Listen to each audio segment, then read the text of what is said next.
Hello, so today I'm going to talk about the Barbie movie. I've been waiting so long to make this video because I really didn't want to criticize it, but at this point I have to.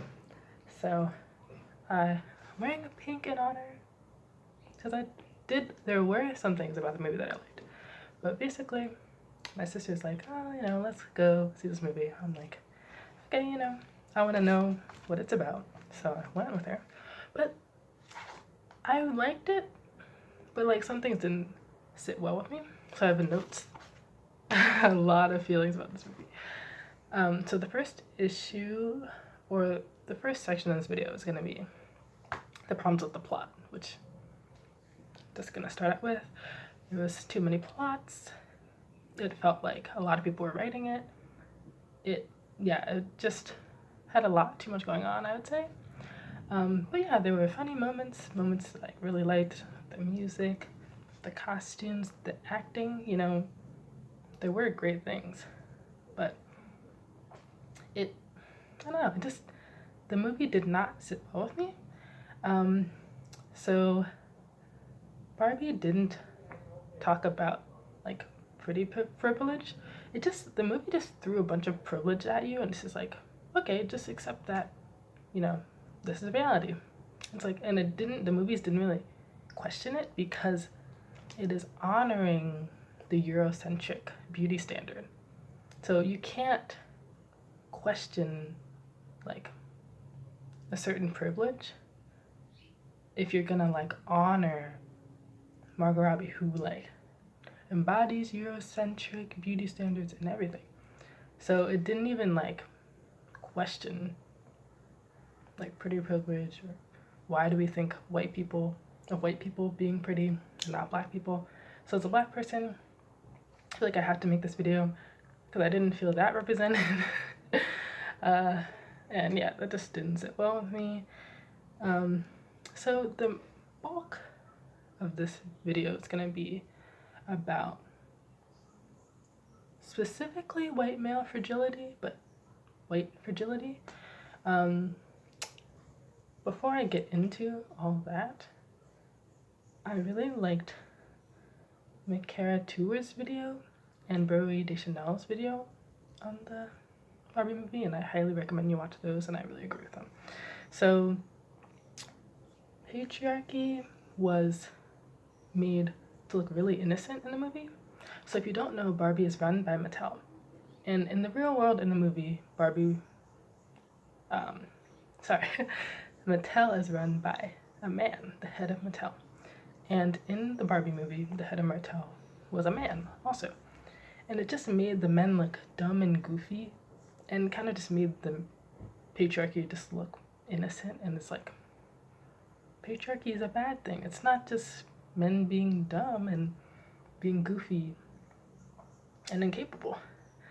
It's like the men don't know better. And it's like, patriarchy is a problem. It's not something we should be okay with. It just handed us a bunch of issues, and it's like, be okay with it. But they're not things I'm okay with. I'm not okay with white male privilege. And the movie just left the patriarchy just how it was before. It was so much coddling and apologizing to Ken. It just made men just look very innocent. And yep, I just wasn't okay with that. And so now we're gonna get into the White Fragility. If you haven't read the book White Fragility, I highly recommend it. I'm gonna read some quotes. So white fragility, if you don't know, is the defensiveness white people exhibit when they feel implicated in white superiority. So why this movie didn't really want to touch on racism or anything of that sort. White people cling to the notion of racial innocence as a form of weaponized denial that positions black people as the havers of race and the guardians of racial knowledge. Whiteness, on the other hand, scans as invisible default or a form of racelessness. Margot Robbie kept saying, I'm stereotypical Barbie, I'm stereotypical Barbie, I'm stereotypical Barbie, saying that the white race is the default and people who they don't have race, and white isn't a race. And that's not okay. That's just not okay. And this quote is so perfect from D'Angelo, who wrote the book. And she goes, Barbie in the movie goes to Sasha, who's a young girl of color, and Sasha has to explain to Barbie why her demographic doesn't like Barbie. It's like the people of color, this quote says, black people, but yeah, positions black people as havers of race, but I'm including other racialized people because there wasn't a lot of black people in the movie. So Sasha has to sit there and talk to Barbie, like why we don't like Barbie. And then by the end of the movie, Sasha, for no reason at all, likes Barbie all of a sudden. And there was no like change. Like, why does she just suddenly like Barbie? Which Brody Deschanel also said that same thing. Like, all of a sudden, she just suddenly likes her. So, I'll close out with this. This movie is a commercial. Like, we all know it's a commercial. But I didn't like what they were selling. They were selling white supremacy, patriarchy, and like, I hate to say this because like, I just wanted to like this movie, have fun. But why am I saying this movie is selling white supremacy, patriarchy? Because, if you don't believe me, that is the world that Barbie chose to move into at the end of the movie. The real world didn't change in the movie. It's still a world with a white supremacy, patriarchy, and at the end of the movie, she just wore gray clothes and neutral colors with jeans, and she lost all her Barbie essence.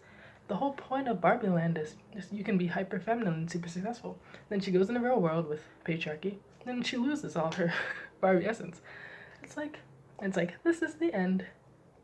Men still run the world, and Barbie doesn't wear pink anymore, and that's the end. She lives the rest of her life in a patriarchal society.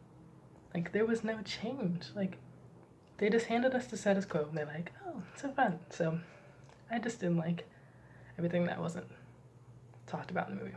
So that's everything I'm gonna say. So thank you so much for watching.